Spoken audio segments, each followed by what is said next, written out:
안녕하십니까. 맨눈으로 세상의 흐름을 읽어드리는 와이타임스 정세분석의 추부길입니다. 러시아의 푸틴 대통령이 우크라이나를 직접 공격하면서 이 전쟁의 참화를 일으킨 가운데 이를 감싸고 돌던 중국이 이 우크라이나 국민들한테 거센 반발에 직면하면서 앞으로 추이가 주목되고 있습니다. 이 홍콩의 명보는 27일 이런 보도를 했습니다. 중국 정부가 이 러시아의 우크라이나 침공을 감싸는 듯한 태도를 보이고 또 중국 네티즌들의 대다수가 러시아의 침공을 지지하면서 우크라이나에서 반중 정서가 나타나고 있다. 이렇게 보도를 한 겁니다. 특히 이 우크라이나 언론들이 중국이 러시아의 우크라이나 침공을 지지하고 있다라고 보도하는 가운데 이 중국의 네티즌들이 이 우크라이나의 18살에서부터 24살의 미녀들을 중국에 받아들이자 이런 주장을 펼친 데 대해서 우크라이나 국민들이 그야말로 분노에 분노를 더하고 있습니다. 이 때문에 이 우크라이나 내의 중국인 유학생과 현지 화교들이 안전을 우려할 정도로 상황이 악화되고 있다 하는 이야기입니다. 사실 현재 중국 대사관은 24일 우크라이나 체제 중국인들한테 안전을 위해서 장거리 이동 시에 차에 중국 국기를 달 수 있다, 달면 더 좋다라고 권장을 했었습니다. 그러니까 중국 국기를 달고 있으면 이 러시아의 공격으로부터 안전을 보장받을 수 있다. 뭐 이렇게 판단했다는 거죠. 그런데 그렇게 중국인임을 표시하는 것이 오히려 우크라이나인들한테는 표적이 되면서 피해를 받을 수도 있다. 이런 이제 보도들이 나오고 있다는 겁니다.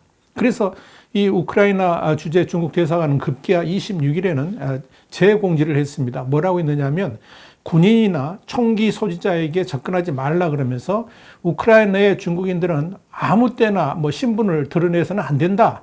이렇게 경고를 했습니다. 심지어 중국인 유학생들이라든지 화교들이 이 우크라이나의 대피소로 피난하는 것도 힘들 정도로 위협을 받고 있다. 이렇게 알려졌습니다. 이 홍콩 명보가 보도한 내용이 그렇습니다. 더불어 이 우크라이나 정부가 시민들에게 총을 무료로 나눠주고 있는데 이 중국인들은 자신의 신분을 숨겨야만 배급도 받을 수 있는 처지가 되었다라고 전했습니다. 또한 익명의 중국 유학생은 이 우크라이나 키예프에서 현지인이 중국인에게 찬물을 뿌렸다라고 주장하기도 했습니다. 우크라이나 같은 이 유럽의 동국권 국가에서 반중 정서가 확산되니까 웨이보 같은 중국 소셜미디어는 뒤늦게 우크라이나 미녀 같은 관련 글들을 완전히 삭제를 하고 있습니다만은 이미 널리 퍼진 뒤였고 그 후로도 이런 내용의 글 같은 것들은 이 광범위하게 회자되면서 우크라이나 주민들의 분노 역시 더욱 상승 기류를 타고 있다. 이렇게 보시면 될 것 같습니다. 우즈베키스탄의 중국 대사관도 현지의 화교들에게 중국인임을 숨기라고 공지를 했습니다. 반중 정서가 우즈베키스탄까지 확산되고 있다는 의미겠죠. 자, 이런 반중 정서 확산에 대해서 중국 관영 황구시보의 영문판인 글로벌 타임스는 중국이 러시아의 우크라이나 침공을 지지한다는 것은 가짜 뉴스다. 이렇게 주장을 하고 있습니다.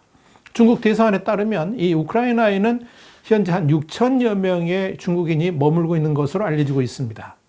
자, 여러분, 그런데 이 글로벌 타임스의 이런 주장과는 달리 이 홍콩의 명보에 의하면 현재 중국 관영 언론들은 이 우크라이나 사태를 집중 보도하면서 이 우크라이나 공격에 대해서 침공 또는 침략 이런 단어는 전혀 쓰지 않고 있습니다. 이건 중국의 선전 당국이 자국 매체들에게 그렇게 쓰라고 지시를 했기 때문에 그런 거죠. 이런 이유 때문에 중국의 매체들은 러시아의 우크라이나 공격에 대해서 뭐라고 쓰고 있냐면은 이 군사행동이다. 군사행동 이런 단어로 통일해서 쓰고 있습니다. 더불어서 푸틴의 그런 군사행동에 대해서 전혀 비판적이지 않기 때문에 중국인들에게 푸틴의 행동은 긍정적으로 평가되고 있습니다.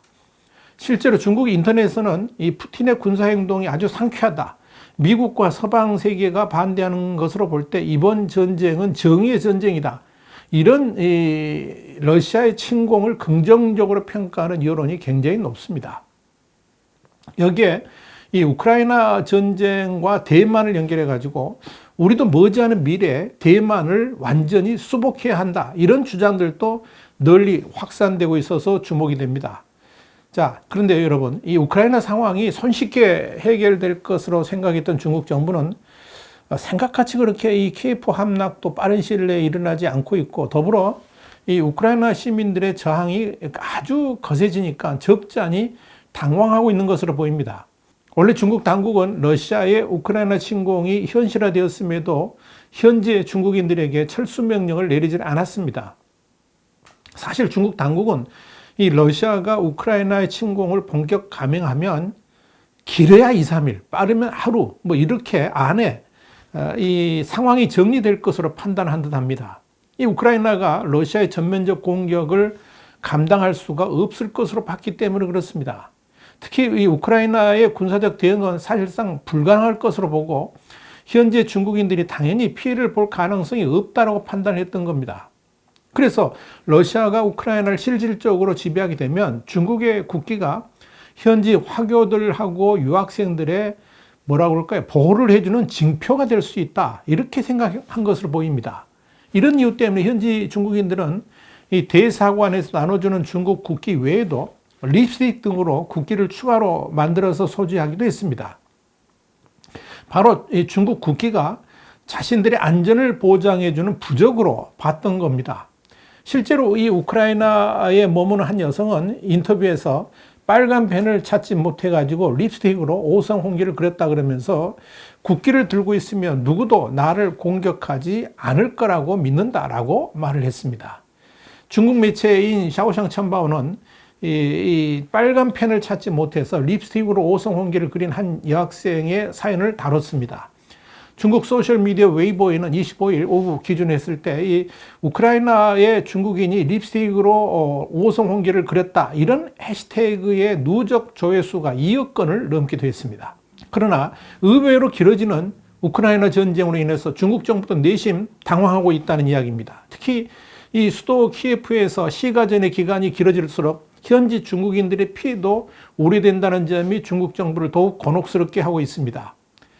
그래서 이 중국 대사관은 현지의 중국인들에게 집 밖으로 나가지 말고 대기하라고 했습니다만은 이 러시아가 민간인 거주지에까지 폭격을 가하면서 이 또한 심각한 고민거리로 부상하고 있는 것으로 보입니다.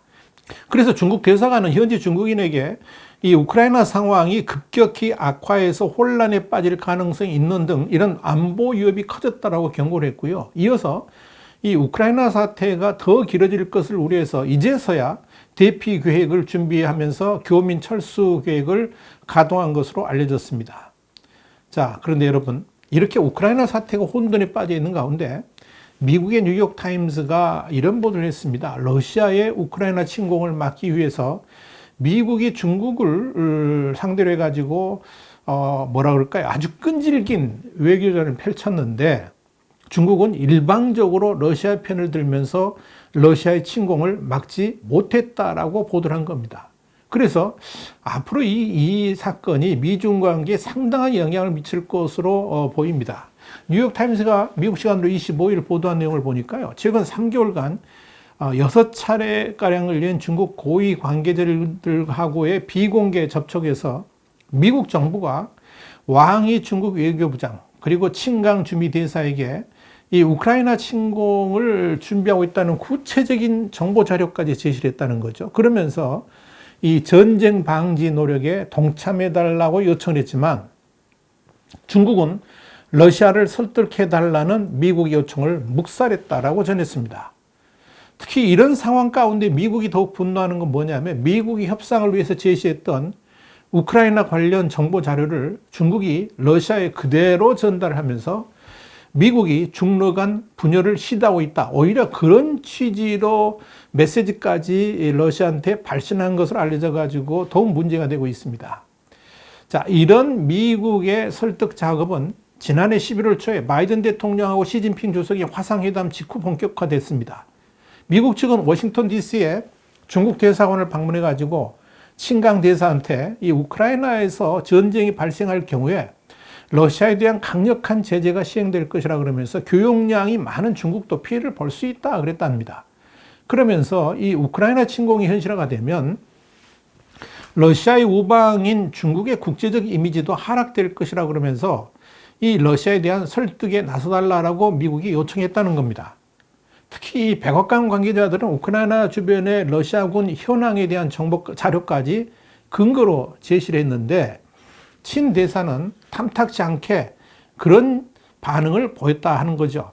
그래서 미국 측은 실무자선이 아니라 웬디 셔먼 국무부 부장관이 직접 친 대사에게 전화를 걸어가지고 설득을 했지만 친 대사는 일방적으로 러시아의 편을 들었다 하는 겁니다.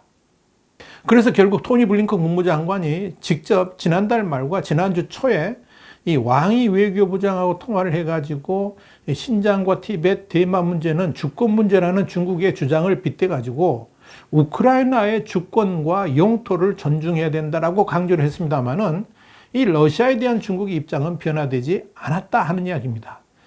이와 관련해 가지고 에번 메데로비치 전 백악관 아시아 담당 선임 보좌관은 이런 말을 했습니다. 중국은 우크라이나 사태와 관련해 가지고 중립과 원칙을 주장하지만 중국이 주장하는 모든 것은 반미국이고 북대서양조약국 그러니까 나토 비난이다라고 지적을 한 겁니다. 자, 문제는 이런 중국의 비협조에 대해서 미국이 벼르고 있다는 겁니다. 러시아의 우크라이나 공격에 대해서 철저하게 러시아를 지원했던 중국의 태도에 대해서 백악관이 분노하고 있고 이에 대한 상응하는 대가를 치르도록 하겠다는 것입니다. 그러니까 앞으로 미중 관계는 더욱 험악해질 수밖에 없다 이렇게 판단이 됩니다. 자, 이런 이유 때문에 이 피터 턴 호주 국방장관이 지난 25일 호주 방송 채널 9 같은 현지 언론과의 인터뷰에서 무슨 말을 했는 거 아니? 이렇습니다. 시진핑 중국 국가주석이 우크라이나 사태를 묵인하고 있다 그러면서 중국이 우크라이나를 침공한 러시아 측과 사악한 동맹관계에 있다. 이렇게 강력하게 비난을 했던 겁니다. 더친 장관은 시진핑 주석은 푸틴 러시아 대통령에게 영향력을 미칠 수 있는 유일한 인물이라 그러면서 그는 수수방관을 선택했고 세계는 이를 똑똑히 지켜봐야 한다라고 강조를 했습니다. 더튼 장관은 이어서 이 러시아의 우크라이나 침공이 수많은 무고한 희생자들을 만들어낼 인류의 비극이라 그러면서 서방 세계는 최소한 냉전 수준의 공고한 연합이 필요하다라고 주장을 했습니다. 이로써 미국과 중국 간의 디커플링은 더욱 강화될 수밖에 없다 이렇게 예상이 됩니다. 와이타임 정세 분석이었습니다. 다음 시간에 다시 뵙겠습니다. 감사합니다.